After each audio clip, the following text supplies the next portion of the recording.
वीर आल्हा उदल की अनकही कहानी। दोस्तों, आपका हमारे YouTube चैनल में स्वागत है। भारत के इतिहास के पन्नों में अनेक वीरों के शौर्य और साहस की गाथाएं मौजूद हैं। महाराणा प्रताप, रानी लक्ष्मीबाई और छत्रपति शिवाजी आदि ये ऐसे नाम हैं जिन्होंने अपनी वीरता और युद्ध कौशल से सभी को चौंका दिया। ऐसे ही दो वीर योद्धा हुए बुंदेलखंड के आल्हा और उदल। इन वीरों की वीरता की जितनी भी प्रशंसा की जाए वो कम है। जिनकी अद्भुत कहानी हम इस वीडियो के माध्यम से आपको बताएंगे। क्या आप जानते हैं कि आल्हा और उदल कौन थे? क्या आप जानते हैं कि आल्हा और उदल ने किस बड़े योद्धा को हराया था? आइए इन सभी प्रश्नों के उत्तर जानते हैं। दो पराक्रमी योद्धा। 12वीं सदी में बुंदेलखंड के महोबा के दशरथपुरवा गांव में दो ऐसे भाइयों का जन्म हुआ था जो बचपन से ही बहुत पराक्रमी थे। पराक्रमी होने के साथ साथ इनको शास्त्रों का ज्ञान भी था। इन दोनों भाइयों के पराक्रम को देखते हुए इन्हें युधिष्ठिर और भीम का अवतार भी बताया जाता है।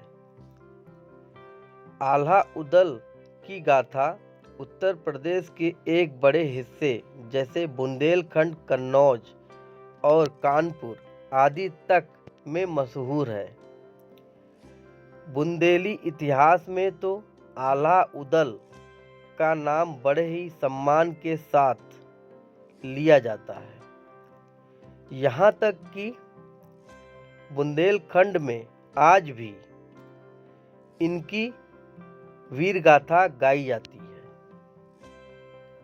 दोनों को दशराज और दिवला का पुत्र माना जाता है। दशराज चंदेलवंशी राजा परमल के सेनापति थे। आल्हा को मां शारदा का परम भक्त माना जाता है। साथ ही ऐसा भी कहा जाता है कि मां ने उनकी भक्ति से प्रसन्न होकर उन्हें अमरता का वरदान दिया था। आज भी बैरागढ़ के मां शारदा के मंदिर को लेकर ऐसी मान्यता है कि वहां हर रात आल्हा मां की आराधना करने के लिए आते हैं। रात को सफाई करने के बाद मंदिर के कपाट बंद कर दिए जाते हैं। लेकिन सुबह जब ये कपाट खुलते हैं तो यहाँ पूजा करने के साक्ष्य प्राप्त होते हैं। उदल के सम्मान में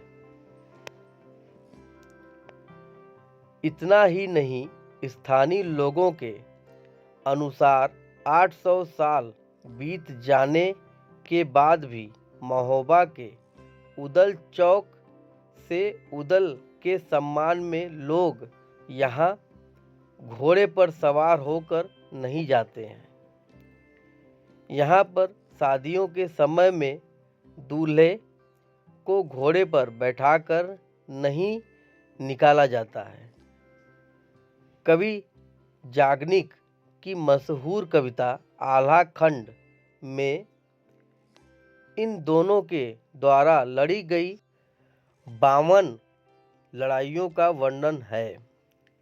आल्हा और उदल दोनों का आखिरी युद्ध दिल्ली के शासक पृथ्वीराज चौहान के साथ हुआ था।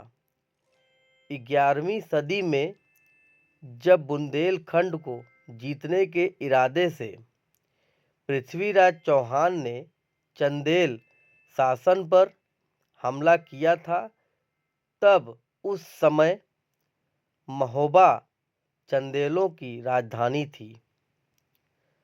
बैरागढ़ की एक बड़ी लड़ाई में आल्हा के भाई उदल वीरगति को प्राप्त हो गए थे। इसके बाद आल्हा ने पृथ्वीराज चौहान की सेना पर हमला बोल दिया था। करीब 1 घंटे तक युद्ध लड़ने के बाद पृथ्वीराज चौहान और आल्हा रण में एक दूसरे के आमने सामने आ गए। आल्हा ने अपने पराक्रम से पृथ्वीराज चौहान को हरा दिया था। हालांकि ऐसा कहा जाता है कि अपने गुरु गोरखनाथ के आदेशानुसार आल्हा ने पृथ्वीराज चौहान को जीवन दान दिया था। इसके बाद आल्हा संन्यास लेकर मां शारदा की भक्ति करने लगे थे। आज भी गाई जाती है शौर्य गाथा। आज के समय में भी बुंदेलखंड के लोग आल्हा गीत गाते हैं।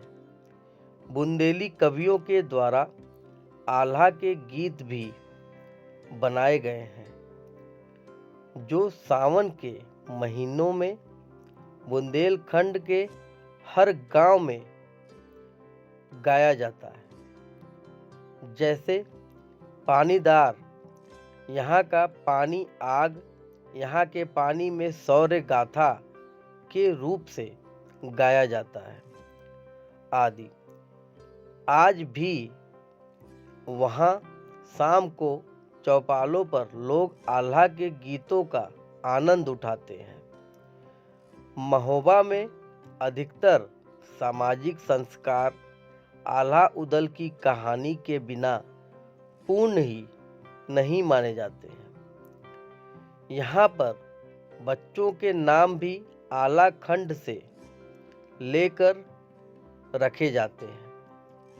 पूरे महोबा और बुंदेलखंड में कई ऐसे स्थान हैं जो दोनों योद्धाओं की याद दिलाते हैं। दोस्तों, आशा करता हूँ आपको हमारा वीडियो पसंद आया है। अगर आपको हमारा वीडियो पसंद आया हो तो प्लीज़ एक लाइक और चैनल को सब्सक्राइब ज़रूर करें और अपने दोस्तों को शेयर करना न भूलें। धन्यवाद।